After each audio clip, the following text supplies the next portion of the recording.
조갑제 TV 시청자 여러분 안녕하십니까. 2025년 5월 12일 오후 5시입니다. 이제 본격적인 대통령 선거 운동이 시작되었습니다. 29일, 30일이 사전투표일이니까 그날까지는 17일밖에 남지 않았습니다. 17일 금방 갑니다. 그런데 요사이 여론조사를 보면은 너무나 차이가 큽니다. 오늘 나온 여론조사 하나는 이재명 후보가 50% 이상, 그리고 김문수 후보는 20% 정도, 그리고 이준석 후보는 10% 밑도는 것으로 이렇게 나옵니다. 물론 앞으로 많은 변화가 있을 것이라고 생각되지만은 투표일까지 남은 기간이 17일밖에 되지 않는다는 점을 생각한다면은 국민의힘 참패는 피할 수 없는 것으로 보이고, 이것은 어떻게 보면은 너무나 당연한 귀결이 될 가능성이 높습니다.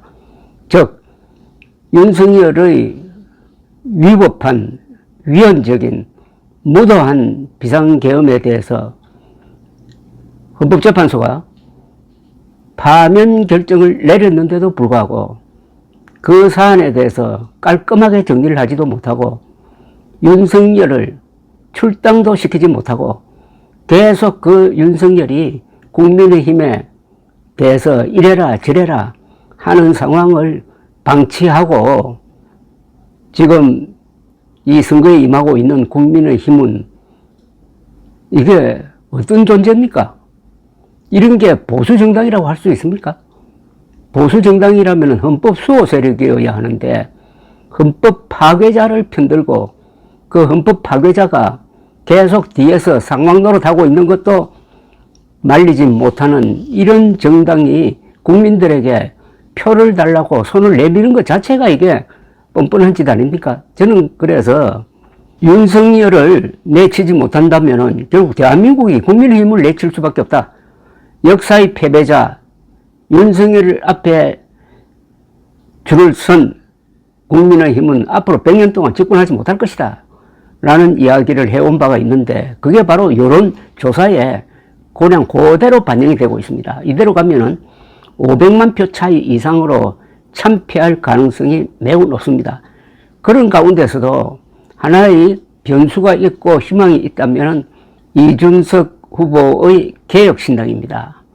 개혁신당이 침몰하는 보수의 구명정을 자처하면서 지금 의석수는 3개밖에 안 되지만은 이들이 내건 기치는, 이들의 역사적 역할은 상당히 남다른 바가 있습니다. 그래서 앞으로 개혁신당 이준석 후보의 지지율이 어디까지 올라갈 것이냐 하는 것이 저는 이번 선거의 당락보다도 제일 중요한 점이라고 생각을 합니다. 미래를 내다볼 때 그렇다는 이야기죠. 그래서 이준석 개혁신당 대선 후보가 요사이 정책을 발표를 하고 유세를 하는 걸 보면 상당히 자신만만합니다. 홀가분하게 느껴지기도 합니다. 그리고 논리가 선명합니다. 윤석열도 안 된다, 이재명도 안 된다, 금투사 정치를 청산하고 정권 교체하고 세대 교체하자는 이 문장이 힘이 있습니다. 좌도 우도 아니고 앞으로 가자. 오늘은 이렇게 이야기를 했습니다. 80년을 이어온 이 거대하고 부패한 양당 정치 체제에 균열을 내고 대한민국 정치에 새 출발을 가능하게 할 정당은 개혁신당뿐이라면서 오늘 국회에서 기자회견을 열었습니다. 대국민 사기극에 가까운 단일화 쇼가 아니라 정면 돌파의 승부수를 던지기 위해서 이 자리에 섰다고 밝혔습니다. 이번 조기 대선의 책임은 분명히 국민의힘에 있다. 계엄령이 아니라 계몽령이라고 우기는 세력에게 책임을 묻는 것이 첫 번째라고 주장을 했습니다. 이어 민주당을 겨냥해가지고 당대표 한 사람 지키겠다고 수십 번의 탄핵과 불체포 특권을 악용하고 사법부까지 급박하는 세력에도 응분의 책임을 물어야 한다고 양비론을 폈습니다. 이어 이번 선거는 이준석과 이재명의 대결이 될 것이라고 했습니다.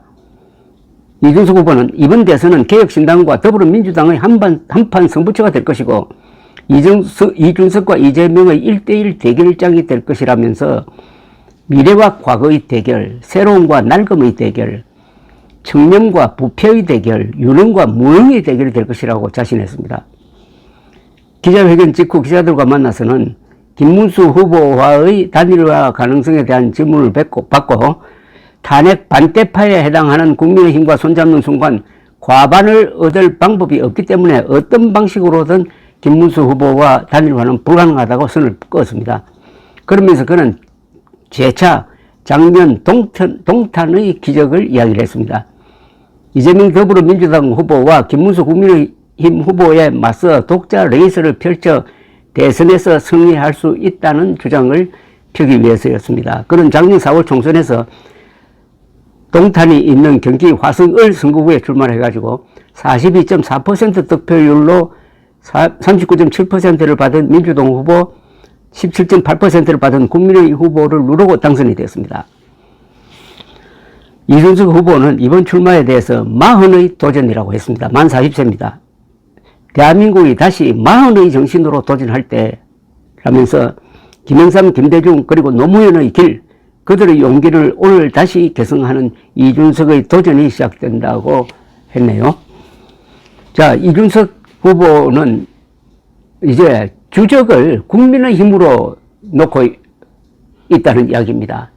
국민의힘과 이준석의 개혁신당이 보수의 진정한 챔피언은 누구냐 하는 것을 놓고 이번에 싸우는 면이 있습니다.